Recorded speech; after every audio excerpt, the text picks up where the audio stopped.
రేపటి ట్రేడింగ్ కోసం గమనించాల్సిన విషయాలు క్లుప్తంగా చూద్దాము. 70 పాయింట్ల వరకు పాజిటివ్ గా ఓపెన్ అయిన నిఫ్టీ రోజంతా కూడాను చాలా వాలటైల్ గా మూవ్ అయింది.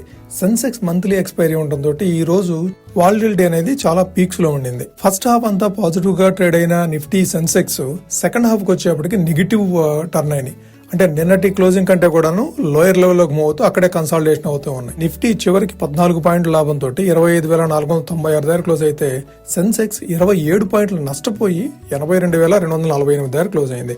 వేరేస్ బ్యాంక్ నిఫ్టీ 144 పాయింట్లు లాభపడి 61,187 దగ్గర క్లోజ్ అయింది. ఇక సెక్టార్ వైజ్ పర్ఫార్మెన్స్ విషయానికి వస్తే నిఫ్టీ ఐటీ ఫ్లాట్ గా క్లోజ్ అయింది. నిఫ్టీ హెల్త్ కేర్ లో స్టాక్స్ పాజిటివ్ గా మూవ్ అవడం తోటి హెల్త్ కేర్ సెక్టర్ 1.24% పాజిటివ్ గా మూవ్ అయితే ఫార్మా సెక్టర్ 1.08%. ఈ రోజు ఫైనాన్షియల్ సర్వీసెస్ సెక్టర్ లో ఉన్న స్టాక్స్ కాస్త సెల్ ఆఫ్ గురవడం తోటి ఈ రోజు కాస్త నెగిటివ్ గానే క్లోజ్ అయినాయి ఫైనాన్షియల్ సెక్టార్స్. మరలా ఒక రోజు పిఎస్యు బ్యాంక్స్ మెరిస్తే 0.95% పాజిటివ్ గా క్లోజ్ అయితే ప్రైవేట్ సెక్టార్ బ్యాంక్స్ 0.07% పాజిటివ్ గా క్లోజ్ అయినాయి. ఓవరాల్ గా నిఫ్టీ బ్యాంక్ 0.24% పాజిటివ్ గా మూవ్ అయింది. ఇక మార్కెట్ స్టాటిస్టిక్స్ చూస్తే ఓవరాల్ గా 3,259 స్టాక్స్ ట్రేడ్ అయితే 1,686 స్టాక్స్ అడ్వాన్స్ అయినాయి, 1,460 స్టాక్స్ డిక్లైన్ అయినాయి. అడ్వాన్స్ డిక్లైన్ రేషియో పాజిటివ్ గా ఉన్నప్పటికీ కూడాను ఓవరాల్ గా మార్కెట్ లో మాత్రం ఇంకా ఆ నెగిటివిటీ అనేది పూర్తిగా తొలగిపోలేదు. ఇక రేపటి రోజున మనం ముఖ్యంగా గమనించాల్సిన విషయం GDP growth rate. GDP data రేపు వస్తుంది. అందరూ ఎక్స్పెక్ట్ చేస్తుంది 7.4% జీడిపి గ్రోత్ రేట్ ఉంటుందని చెప్పేసి. అయితే ఏ విధంగా వస్తుంది, రేపు 8% వస్తుందా లేదంటే 7% బిలో వస్తుందా, రేపు మనం కీన్ గా అబ్జర్వ్ చేయాలి.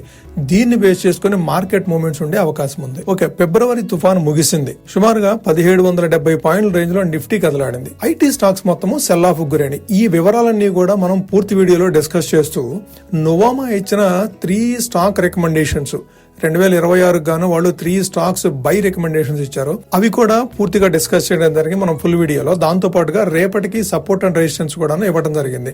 మీకు వీలైతే ఇక్కడ ఇచ్చిన లింక్ ద్వారా ఆ వీడియోను వాచ్ చేయొచ్చు. ఇక ఎఫ్ఐఐ డిఐఐ డేటా విషయానికి వస్తే 25వ తారీఖు ఎఫ్ఐఐ 2,992 కోట్ల వర్త్ ఆఫ్ స్టాక్స్ బై చేస్తే డిఐఐస్ 5,119 కోట్ల వర్త్ ఆఫ్ స్టాక్స్ బై చేశారు. అందుకే నిన్న మార్కెట్లు వైబ్రెంట్ గా మూవ్ అయినాయి మార్నింగ్ అవర్స్ లో. అయితే సెకండ్ హాఫ్ కి వచ్చేప్పటికి సెల్ ఆఫ్ గురయ్యి కాస్త లోయర్ లెవెల్ లోనే మూవ్ అయినాయి అని చెప్పుకోవచ్చు. ఎఫ్ఐఐస్ ఈ మధ్య కాలంలో కాస్త బయ్యర్స్ గానే ఉన్నారని చెప్పుకోవచ్చు. చూద్దాము రాబోయే రోజుల్లో ఏం చేస్తారనేది. ఇక చార్ట్ ప్రకారం నిఫ్టీకి సపోర్ట్ అండ్ రెసిస్టెన్స్ చూడాలంటే రేపటి రోజుకి 25,320 అనేది సపోర్ట్ కింద యాక్ట్ చేసే అవకాశం ఉంది.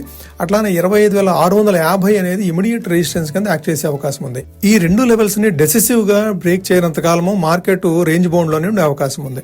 Thank you friends, please like the video and subscribe the channel for daily content.